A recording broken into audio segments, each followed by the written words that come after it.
को सब्सक्राइब करें और बेल आइकन जरूर दबाएं।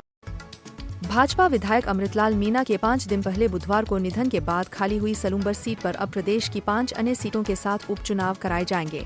ये चुनाव इसी साल अक्टूबर में कराए जाएंगे। दरअसल भारत निर्वाचन आयोग की ओर से पड़ोसी राज्य हरियाणा में होने वाले विधानसभा चुनाव की तारीखों की घोषणा अक्टूबर में करेगा। इसी के साथ राजस्थान सहित देश के विभिन्न प्रदेशों में खाली विधानसभा सीटों पर भी चुनाव की तिथियों की घोषणा होगी। उपचुनाव में मेवाड़ में सहानुभूति लहर का ट्रेंड रहा है। अगर भाजपा इसी लहर के दम पर सलूम्बर के चुनावी समर में उतरी तो दिवंगत विधायक अमृतलाल की पत्नी शांता देवी, उनकी बेटी प्रियंका मीणा या बेटा अविनाश मीणा में से किसी एक को टिकट देगी। हालांकि 5 अन्य दावेदार भी हैं। मेवाड़ में 2021 में हुए उपचुनावों पर नजर डालें तो वल्लभनगर विधायक गजेंद्र सिंह के निधन के बाद कांग्रेस ने उनकी पत्नी प्रीति शक्तावत और राजसमंद विधायक किरण माहेश्वरी के देहांत के बाद भाजपा ने उनकी बेटी दीप्ति को टिकट दिया। दोनों ही जीतीं। हालांकि 2021 के ही उपचुनाव में एक अपवाद यह भी रहा कि धरियावत से विधायक गौतमलाल मीणा के देहावसान के बाद भाजपा ने उनके बेटे कन्हैयालाल को टिकट नहीं दिया और भाजपा को हार का मुंह देखना पड़ा था। सलूम्बर में बीएपी की बढ़ती ताकत भी भाजपा के लिए चुनौती बन सकती है।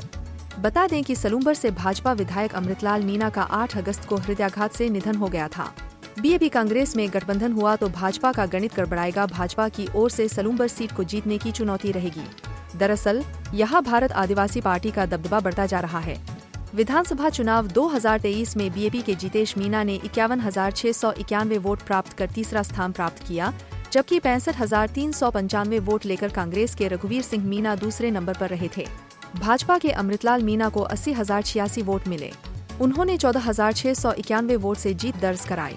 अगर यहाँ इंडिया गठबंधन चला और कांग्रेस बीएपी में से किसी एक दल के ही उम्मीदवार ने चुनाव लड़ा तो 2013, 2018, 2023 के विधानसभा चुनाव में लगातार 3 जीत दर्ज कराने वाली भाजपा का सियासी गणित गड़बड़ा सकता है।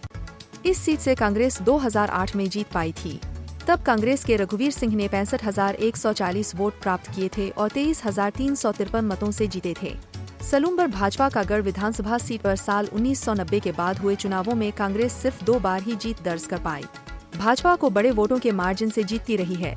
अब उपचुनाव में अपनी पारंपरिक सीट बचाना भाजपा के लिए बड़ी चुनौती है। दिवंगत विधायक अमृतलाल की पत्नी शांता देवी अभी सेमारी से सरपंच हैं। वे कक्षा 5वीं की फर्जी मार्कशीट मामले में चर्चा में रह चुकी हैं। यह शैक्षिक योग्यता सरपंच का चुनाव लड़ने के लिए जरूरी है।